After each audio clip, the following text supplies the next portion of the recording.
Obviously, the PRO Act is number one.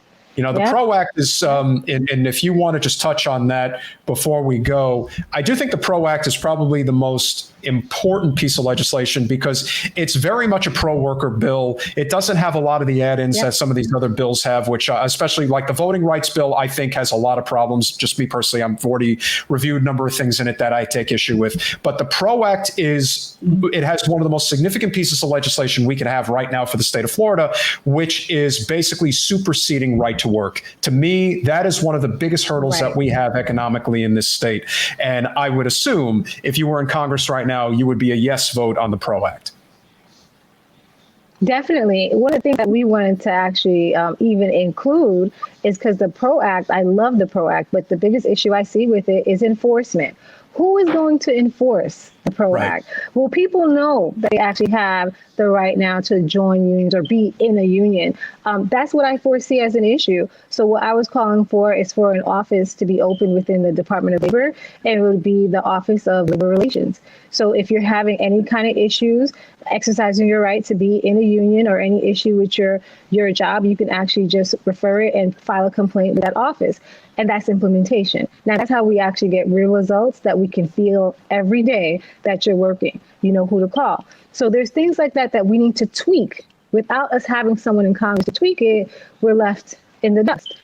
You mentioned the infrastructure bill. That's a huge bill. And there's things that need to be in there also to make sure that everyone has access to it.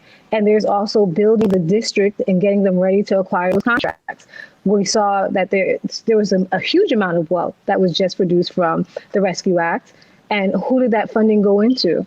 Our company was lucky enough to get that contract also. We were the largest minority owned and the largest woman-led organization to get it. And we were able to hire more than 1,200 people, paying them no less than $20 an hour. That's a huge accomplishment. So if we don't have people preparing people to get their companies ready, we're not going to have federal dollars coming into the state. We're not going to have that federal salary coming into the state. And so we need someone there immediately. So the actually why he pushed it out is so we can be left out of those developments. Like it leaves us out. That's all. I mean, I knew he would drag his feet. I knew there's no surprise. I knew that would happen. I knew they would drag the feet as long as possible. Just like they are with redistricting. I know that too.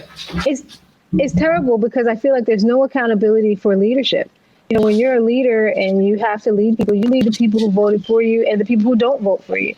It's a fiduciary responsibility. And the fact that it's like, oh, it's okay because we're not part of the same party or the Democrats are down here, I think it's foolishness and no one should be able to stand for it. So what that means is if I change my mind, let's say you're Republican and you change your mind, then he can retaliate. Is that what we're doing? We're encouraging retaliation?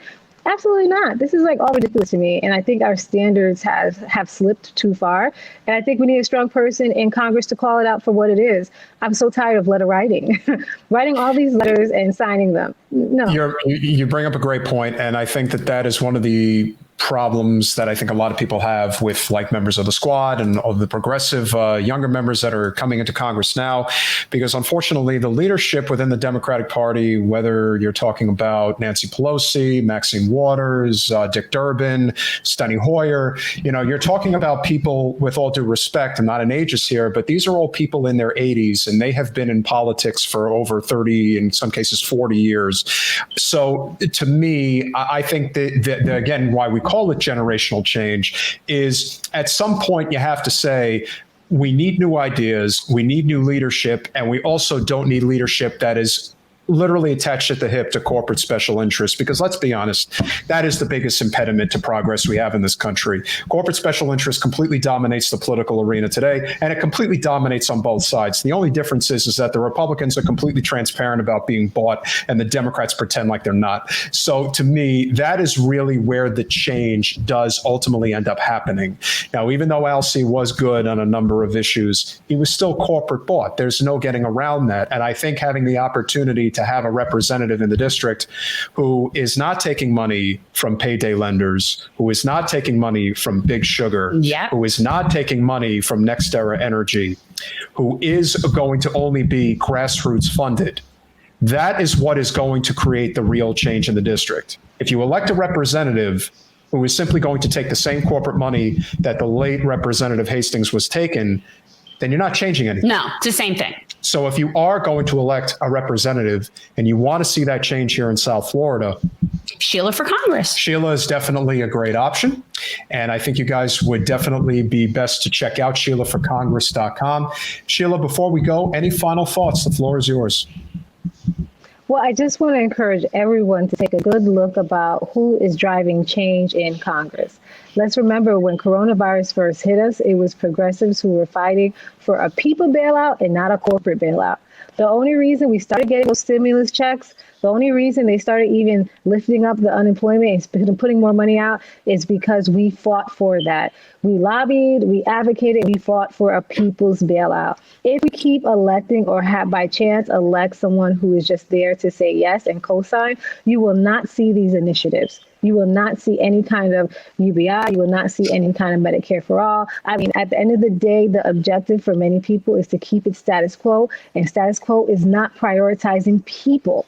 So if we're serious about the change that we want to see, we need to keep electing progressives on a massive scale. A lot of the fear tactics, they say, oh, they're socialists. No, it wasn't socialism when you received that stimulus check, was it? It wasn't socialism when you received the unemployment, was it? It wasn't.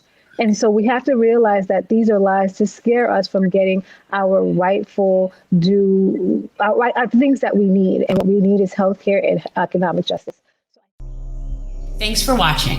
If you want to support our mission to transform politics into service, please like this video, subscribe, follow us on social media, and consider joining our Patreon, where you'll get early access to our interviews as well as other exclusive content. Links are in the description. Peace out.